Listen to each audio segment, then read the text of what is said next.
Welcome to my channel. Please like this video and subscribe to my channel. Fine, I said flatly. June's voice grew louder. Fine? Did you hear what I said? Yes, dear.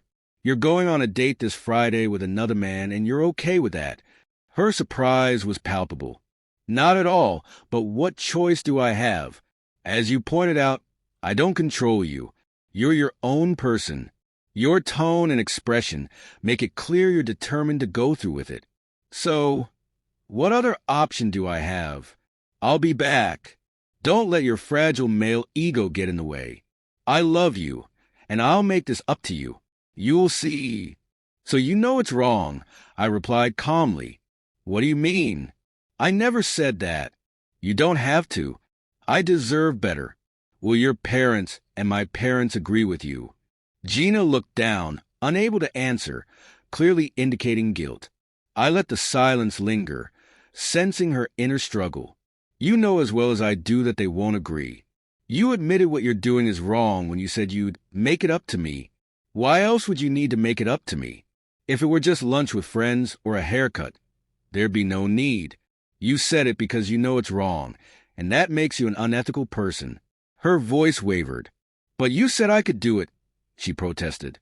No, I never did, and I never will. I only acknowledge that I can't stop you. I do not approve.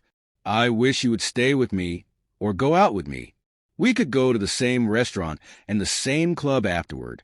But it's not about the meal or the dancing, is it? It's about the company you prefer, and that company isn't me. You want him, right? Once more, she lowered her head in silence. What's his name, anyway? It's not important. Fine, I won't argue about that. Just know this. I don't want you to go with him, and there will be consequences if you do. What consequences? Like you and Mr. Hound, I won't say. You're not just beautiful, you're intelligent too. I've told you that countless times, not because I have to, but because I mean it. I'll leave it to you to figure out the consequences of choosing him over me. You're bluffing. You love me. You always give me what I want. Well, I want this. Like I said, I'll be back, and we'll love each other and grow old together. I can't stop you from making foolish choices, but you've been warned. You're on your own. With that, I grabbed my keys and left before she could say another word. The atmosphere in the apartment was undeniably frosty throughout the week. By Thursday night, I gathered my belongings and relocated to the guest room. What's going on, Felix? She asked, pausing with a handful of clothes. I regarded her with a hint of exasperation. Looks like I overestimated your comprehension. What do you think I'm doing? Are you leaving? She asked, a hint of concern in her voice. Yes. My wife wants to pursue other relationships. Do you honestly believe I'd share a bed with a woman who strayed? Not a chance. You're such a little boy. Afraid your little ego will get hurt, she mocked. Without a word, I placed the clothes in the spare closet and returned for another load. So now you're punishing the big bad witch with your silence, she smirked. Can you see how pathetic you are? Consequences, I retorted. She couldn't claim ignorance, she'd been warned. Friday afternoon, I left work early and headed to an upscale salon. I treated myself to a professional, contemporary haircut, a precise straight razor shave, and a subtle manicure. No flashy nail polish, of course. Next door, at a men's clothing store, I selected a smart casual button-down shirt, pants, and a jacket. I briefly considered buying new shoes, but decided fresh kicks and dancing might not mix well. I passed on the idea. On the way home, I stopped by the car wash for a thorough deep clean, leaving my truck looking immaculate. Back at home, I took a refreshing shower, and soon after, I heard Gina arrive and head for her own shower. I went downstairs to the living room and waited. Half an hour later, she came down the stairs wearing a new little black dress I hadn't seen before. It revealed a tantalizing glimpse of elegance. She paused on the last step, seemingly expecting a compliment. When I remained silent, she glanced at me again, her eyes widening. Wow, you look great. Where are you off to? She asked. Out. What else? I parroted her condescending tone. Did you think your clueless husband would just sit at home twiddling his thumbs, waiting for you to grace us with your presence? Shaking my head, I opened the door to the garage and added coldly, "And here I thought you were perceptive. How mistaken can one person be?" Well, I don't want to keep Melissa waiting. With a satisfied smile, I slipped into my spotless truck, hearing her scream in the background. Melissa and I enjoyed a delightful evening at a wine bar known for its light dinners and live piano performances on weekends, which livened up its modest dance floor. Our rapport at work had already revealed that conversation flowed effortlessly between us. Even more gratifying was her appreciation for my sense of humor. It may sound like a cliché, but it's undeniably true. Few things are as heartwarming for a man as a woman who laughs at his jokes. We clicked effortlessly. On more than one occasion, our lips brushed gently against each other's cheeks and lips, igniting a spark between us that felt nothing short of magical. However, we both acknowledged the reality that I was still married, and we respected the boundaries that entailed. We spent the evening leisurely sipping wine and indulging in playful flirtation with our eyes as we conversed. As I dropped Melissa off at her apartment, she playfully dabbed a drop of her perfume on my shirt and left traces of her freshly applied lipstick on my collar, neck, and cheek with a playful peck. "Go get her, tiger," she teased, laughing as she bid me goodnight. We shared a final chuckle before I climbed into my truck and headed home. It was barely 10 p.m. when I strolled into the house. "Where the hell have you been?" Gina demanded. "None of your business," I retorted, unfazed. "You never disclosed where you went with your mysterious Mr. P. hound. I would have asked if you used protection, but frankly, I couldn't care less. You'll deal with the consequences because I'm done with your deceitful ways. So I couldn't care less about your whereabouts, activities, or companions. I had an amazing time, and for that, I thank you very much." "What do you mean, thank me?" Gina's voice trembled with frustration. "Don't you see? If you hadn't foolishly suggested opening up our marriage, I wouldn't have had the chance to get to know Melissa better. What an incredible woman. Smoking hot." "Thank you, dear," I muttered. Suddenly, Gina let out a piercing scream, and for a moment, I worried the neighbors might call the police. "You know I despise her. Why do you think she was the first person I called?" I added with a smirk. Gina stared at me, her expression a mix of shock and disbelief. Wow. What did you just say?" "Once again, I seem to have overestimated your intellect," I remarked. "Pull yourself together for a moment. This isn't rocket science. You rejected me and flaunted it by dressing up for some anonymous jerk, wearing outfits you've never worn for me.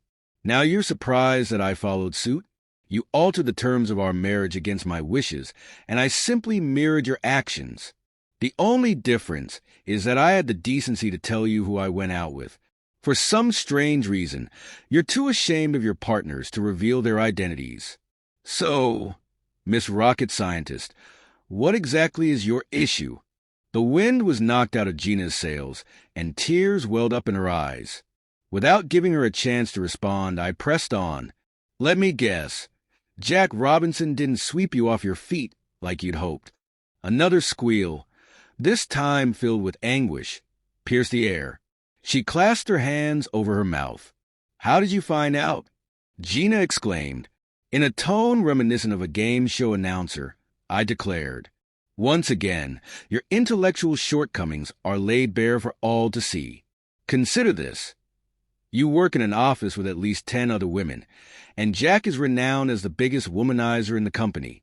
Everyone there knows who's involved with whom, and gossip runs rampant. You used to partake in it as well. So, my dear, did you truly believe you'd be an exception?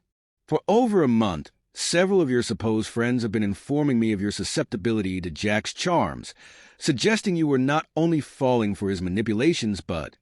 As I continued, I remarked casually, "actively seeking him out, making googly eyes, as one of your co-workers put it. Who knows? Maybe he left her for you. Hell hath no fury, and all that. Word on the street," I continued, was that tonight was the night he intended to claim you as his own, with a room reserved at the Marriott. Apparently, he prefers the Marriott for the first encounter, followed by Motel 6 or the woman's residence. Were you unaware of that? Her widened eyes betrayed her shock and dismay at being exposed as naive and an easy target. Tears streamed down her face as she confessed. "Oh, Felix, I'm so sorry. You're right. I've been such a fool. How can you stand to be married to such a stupid woman like me?" "Ah, Gina," I replied, "here's the good news. I don't have to. I don't need to remain married to your foolish, promiscuous self. Divorce papers will be served to you tomorrow morning. We're only renting this house, and we have 3 more months on the lease. You can either renew it or use the time to find something more suitable." Her voice trembled as she asked, "Where will you go?" "Melissa's offered me a place to stay while I sort things out," I said calmly. "She has a spare bedroom she's using as an office. Once the divorce is finalized, she suggested we explore more favorable terms, very promising ones, I must say. I'm looking forward to delving into them further. Everything else you and I own, we'll just split down the middle. Now, you can sleep with whoever you want, and you won't have to endure the approaches of a wimpy husband. I hope Jack was worth it." Epilogue. I later convened with some of the other husbands who had fallen prey to Jack, also known as Mr. Hound. One evening after dinner, Jack discovered his car vandalized. Windows shattered, paint scratched, baby excrement smeared on the seats, wheels stolen, and various other damages. As he assessed the destruction, 3 masked assailants, all clad in black, silently approached him and subjected him to a severe beating. The police were baffled as to why the attackers, seemingly after his wallet and counterfeit Rolex, would also inflict such brutal injuries to his groin. With no witnesses and the parking lot cameras defaced, their investigation hit a dead end. Meanwhile, the husbands of his victims were engrossed in a poker game at one of their homes. After his recovery, Jack decided to move out of state. His current whereabouts remain a mystery and are largely inconsequential. Gina, after securing an apartment, eventually moved out as well. Upon realizing my contentment with Melissa, she also decided to relocate to another state. Our paths never crossed again. I remained with Melissa for a while, but we both came to the realization that short-term satisfaction didn't necessarily translate to long-term compatibility. Consequently, I found a townhouse nearby and settled there. As time went by, I matured, gained wisdom, and became more physically fit. I developed a strong bond with a fellow member of my gym. Naturally, one thing led to another, and I discovered happiness with someone who possessed genuine intelligence and unwavering loyalty. Need advice? Caught him sexting. I, a 29-year-old woman, live with my boyfriend, who is 32. We've been together for a year and moved in together 3 months ago. I've been put through the ringer in all of my past relationships, with lying, manipulation, cheating, and so on. Everything in my current relationship seemed great to me and everyone around us. I had suspicions about cheating before, but I always chalked it up to my past relationship trauma. My boyfriend has been nothing but loving, reassuring, and understanding. One day, I got home early from work, and while cleaning, I found my boyfriend's old phone. I know. Curiosity got the best of me. I decided to turn it on and go through it. What I found devastated me. He's been sexting multiple women the entire time we've been together, exchanging nudes and even sending videos of himself masturbating with my belongings and my dog in the background. Back in December, we were planning a trip to his home state to visit his family. He flew out a day earlier than I could do to work. I discovered he tried to meet up with one of the women on his one free night. The only reason it didn't happen was because she was sick. I have no proof of physical cheating, but this obviously qualifies as cheating in my book. Here's where I need advice. Do I tell him I found out by going through his phone, or do I casually bring up that I view sexting as cheating and see what he says? I'm planning on ending the relationship regardless, This is an extreme deal breaker for me, especially given my past experiences. Thanks for joining us on this chapter of Relation Tales. If these stories moved you, hit that subscribe button and ring the notification bell. Don't miss the upcoming emotional roller coaster of relationships. Your support means the world, and we can't wait to share more compelling tales with you. Until next time, remember, every relationship has a story worth telling. See you soon.